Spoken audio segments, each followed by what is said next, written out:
For me to finish. All around me are familiar faces, worn out. Hello, everyone, and welcome to NotMovieHacks. Speaking right now is one whole of your hosting team, Matt. Usually I'm accompanied by my lovely co-host, Tyler. I'm right here. He's right here, but today I'm reviewing something that he has not seen, at least not yet. Maybe someday he will. Probably not. Today, yeah, it's good TV, so you probably won't watch it. So today I'm talking about the TV show Hannibal, and I'll start off my review just by going into my vague thoughts about it, and then later into the review I will talk a few spoilery things that I just want to address, mainly the ending and things that happened in season 3. Because this show came out a while ago, and I finally got around to watching it, and I loved it. So a little backstory on my relationship with the Hannibal series. I love Silence of the Lambs. It's a fantastic movie. I've read the Red Dragon book, which is what second half of season 3 is based off of, and I tried watching Hannibal last summer. I tried watching season 1 last summer, and I found it to be really artsy and overly pretentious. But for some reason, a few weeks ago, I just decided that I wanted to try watching it again, and I started watching it, and Tyler can speak on my behalf as well that I am not a binge-watching person. I can't binge-watch for my life, but I became obsessed with this show. I couldn't stop watching it. He would watch. He's not a big binger, but he would talk to me and he's like, "I watched 4 or 5 episodes in a row." Yeah, 4 episodes is a lot for me. Especially night after night. Just like I'd watch 4 episodes one night, then get up the next morning. If I didn't have if it was a weekend I didn't have class, I would watch another like 3 or 4 episodes. Just couldn't get enough of it. So going into more specifics, I felt like the seasons got better. Season 1 is definitely the weakest season, mostly because it has kind of the artsier stuff that seasons 2 and 3 have as well, but without really earning it because there's a lot of episodic television. There's a lot of, we gotta catch this serial killer this episode, this serial killer next episode. And in my opinion, especially towards the end, it got a little overly complicated with the whole Chesapeake Ripper plot, how there were copycat murderers and other murderers, and it just felt way too convoluted than it really should have been. Again, with the first addressing the acting, Mads Mikkelsen plays Hannibal Lecter, and he plays him perfectly. Especially considering that Anthony Hopkins gave one of the best performances of all time with his portrayal of Hannibal Lecter in Silence of the Lambs. Mads Mikkelsen takes a different approach. He's less evil. He's less overtly evil. He definitely seems like he can kind of conform to society more, but when he's in Hannibal mode, he's definitely in Hannibal mode. You're terrified of him. Again, Will Graham, whose actor's name is Hugh Dancy, is also fantastic, and they have really great chemistry throughout all of season 1 and throughout the whole series.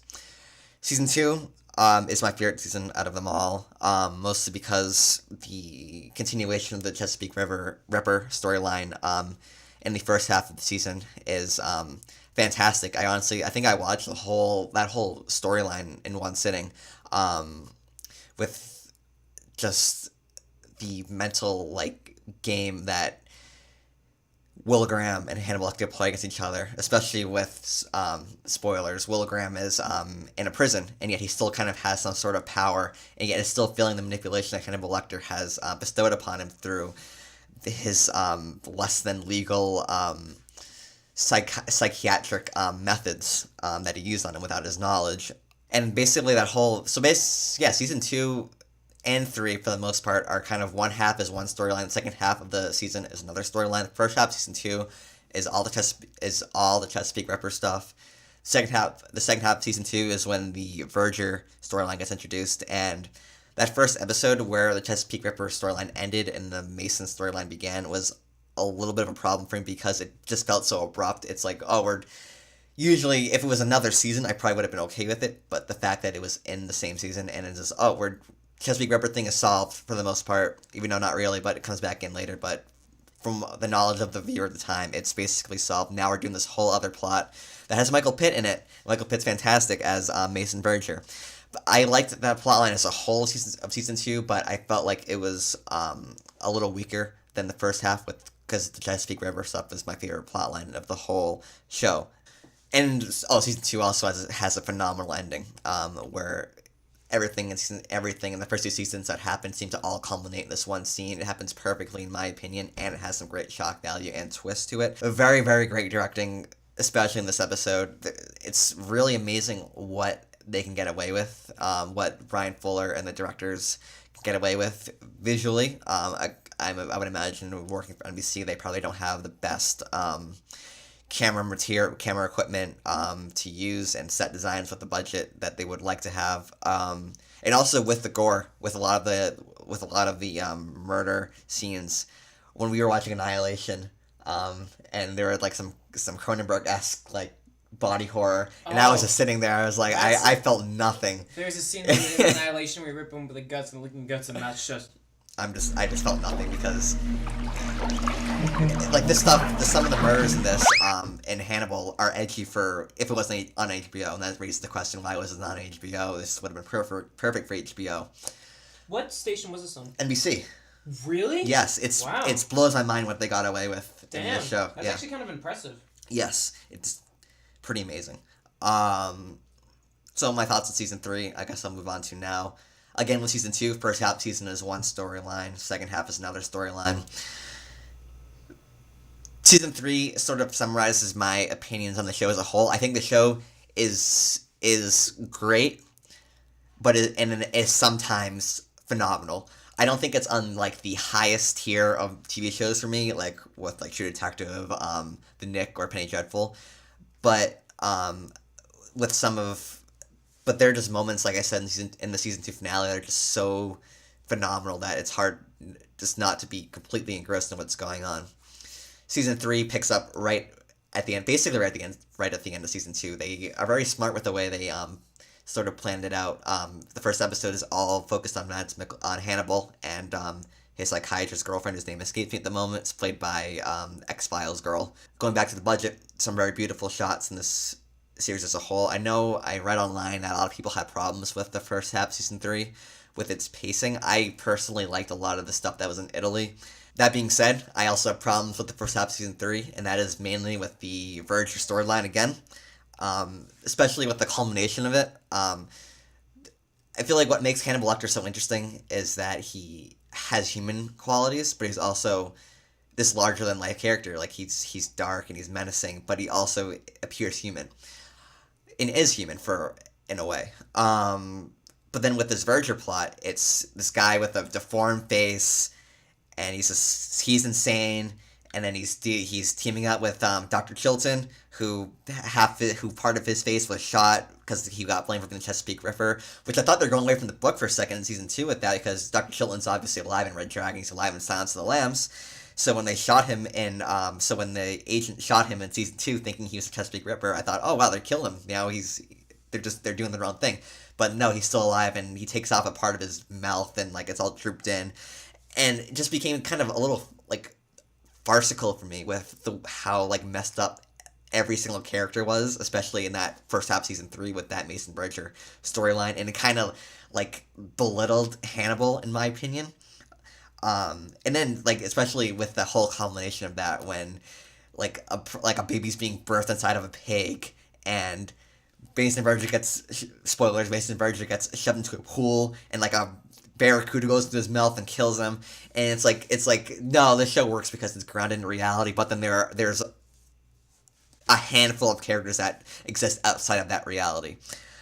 And I enjoyed it. It was original, which is more than what you can say for a lot of TV shows now, especially a TV show like Hannibal, which what you think is, oh, it's a cash grab off of another property. No, this show is definitely doing its own thing.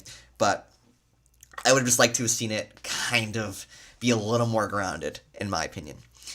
Second half, season 3, this is the Red Dragon storyline, which I've read most of the book for until I lost the book, and then I found it again after I looked up the ending to what happens. The Red Dragon himself, Dollarhide, is played by none other than Thorin Oakenshield, played magnificently.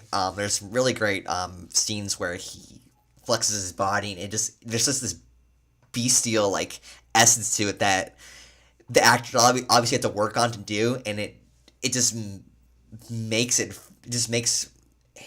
his role feel so much deeper than if like they used some weird CGI to do it. It's like, no, the human elements of it is what makes it so great. So season 3, the second half, basically, it deviates a little bit from the season 3, from the Red Dragon book, but I just mainly want to talk about the ending. So spoilers when we're talking about the ending.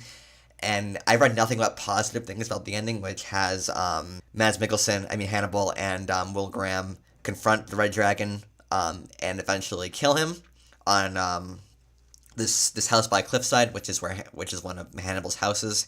And then the last shot is Will Graham grabbing Hannibal, and they both fall off the cliff, and then it's over.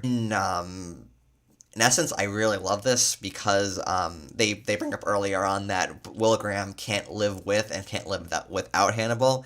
Hannibal is his peer intellectually, but is also destroying him at the same time. So I like the idea of Will Graham trying to kill both of them at the same time. And then there's also that kind of sexual chemistry, like that last second when they're both standing next to each other and their bodies are very close and it's very physical, and it's great. And then they fall off, and then it's hard to say if they die or not because of the fact that this show is kind of broken away from the Hannibal story as it is. And we probably won't be getting season 4 maybe ever, or maybe not for a few more years, because I know that there are some talks about it. But anyways, they could obviously bring that back. It's not too hard to believe that they would survive, or at least Hannibal would survive. The way it was shot itself, I almost laughed, and that's a problem. There was just something so just dry about the way it happened, which is weird coming from the show, which has people pouring glasses of wine in slow motion, and a teacup falls and it shatters and beautiful and everything. So just the way it was, we killed the Red Dragon. Oh, we're gonna die, and then it just ends. Well, of course, there's the last scene with the psychiatrist chick eating her own leg, and so like I said, in essence, I do like the meaning behind it, but the filming of itself I thought was a little too blunt for my opinion, and it almost felt comedic to me, and it just kind of left this weird, once it was all over, I just was this moment of just nothingness that I felt, or just shock. Again, that was 2 weeks ago that I finished it, so I'm over it, and it doesn't really dampen how I feel about the series as a whole, because, again, the ending works. I just didn't like the way it was filmed itself. So that's basically all I wanted to say about Hannibal. I'd love to hear what everyone else says about the show. Fantastic TV show. Not one of my favorite television shows. I know a lot of people think it's one of the best television shows of all time. It has some pacing problems. It has some plot problems. And the ending was just, the way the ending was filmed was just a little too much for me. Again, I love shows like this, like Penny Dreadful, like The Nick, where people just talk about things. Not everything has to do with the plot. It's people, we're going to talk about this French dish, because who cares? We're going to talk about the Patsies and how they tried to kill Lorenzo the Magnificent. We're just going to talk about these things because I'm Hannibal Lecter and I'm an intelligent person, and we're going to talk, and I am both I'm an egomaniac in both the ways I like to make people eat other humans and eat themselves, and I like to talk about history and express how much I know about art. So, I'd love to know what everyone else thinks about this TV show. Again, I really liked it, and thank you for listening. And watching. We have many great other videos that you can check out, the Nick review might be out by this point. Nick review will be up. Yes. Okay. And also, check out our Hurricane Heist review. Yes, check out our Hurricane Heist review. Okay, thank you everyone for watching. This is Matt, and I'll see you later. Bye.